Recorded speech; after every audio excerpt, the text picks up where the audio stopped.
India. When they hear this word, they think culture, heritage, snakes, elephants, kings, and maharajas. And very few enterprises have ever added modern elements to this list as Tata Group has. From salt to IT solutions to engineering, and then now once again to motoring. So here we are at the very cradle of Indian culture and heritage at Uday Vilas in Udaipur to witness the unveiling of a modern Indian car. Perhaps what will begin a new era of what can be said to be modern Indian cars on global stage.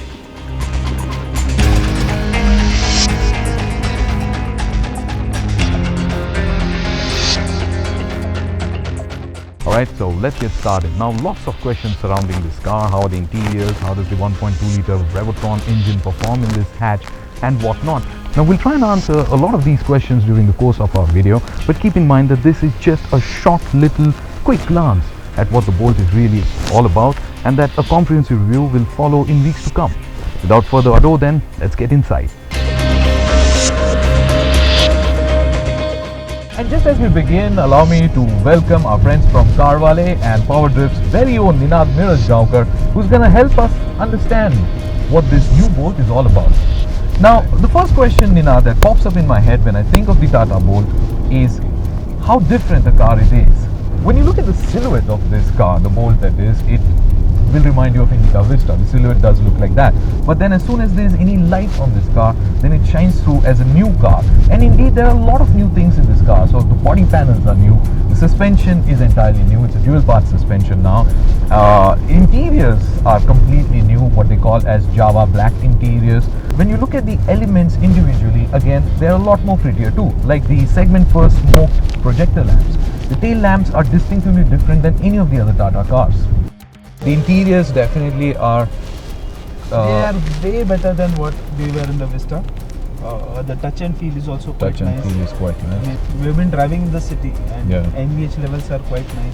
The NVH levels are nice, and what I also feel while driving is that the refinement of the Revotron 1.2 turbocharged engine is really up to the mark. The advantage there is they have given you 3 driving modes. There are 2 buttons out here. The press of a button will result in a chime and change of power mode. There it is. I'm right now in sport mode, and the difference is, yes, definitely perceivable. Clearly, the gear ratios are short, so it's not like just the first or the second gears are short. The final drive has been shortened. Gear shift action is pretty smooth. You have short throws too. Clutch is very light. Talking about driving, yeah. they have also changed the steering. The old one had a hydraulic. Yes. This is a E-Pass. E-Pass power steering. Yeah. What you also get now is video playback ability in this system, which means either put in a USB drive or an SD card, and the system is now able to play back the video, which I think is going to be liked by quite a few. Could be a little distracting for the driver, but if you got kids at the back, or if you're standing still while your wife is shopping for hours and hours together, if you want to treat yourself to a movie or whatever it is that you like, well then the video playback is going to come in handy. The other new thing that they have in this system is the navigation system. Once the phone's connected to the system, you're going to have your maps, which you would otherwise see on your cell phone screen. That's going to be shown here on the touchscreen display. And the biggest 2 advantages is you can now switch off your cell phone, keep it elsewhere, of course keep it connected with the USB cable, and this screen will always stay on, and there you have it, you have navigation. These are downloaded maps, so it's not like Google Maps, so you're not going to be charged any data charges on your cell phone for using navigation. So once you have navigation, use it free of charge. And what it continues to get from the Zest Yeah. is the 8-speaker system, which is quite nice to hear to actually. It's a nice sounding system. That's true again. Seats, I feel they're a little high up, positioned a little high up in the cabin. Also, they're properly cushy, so no discomfort, and the side bolstering is also pretty decent.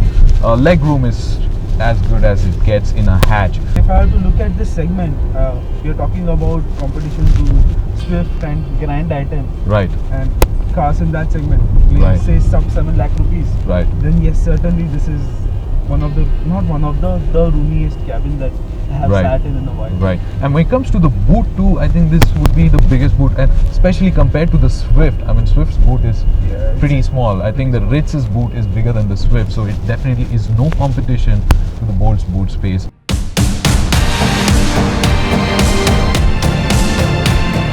Now, what I did notice is, Rohan, at lower speeds, especially in city traffic, you know, it tends to stall if you are not on the gas. Yes, getting off the line is Yes. a tad bit difficult. Strangely enough, when I switched the car into sports mode, this problem wasn't as amplified as it is in city or eco mode, as you said.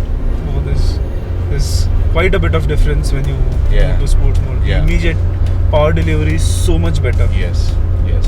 Driving at 70, 80, and I would want ideally I would want the steering to be a little more heavier than Right. what it is on this car at this moment. I mean, yes, I really would want to talk about the old cars from Tata, and then this is certainly way better than the think previous generation Tata cars. Yes, I think the difference is as clear as night and day.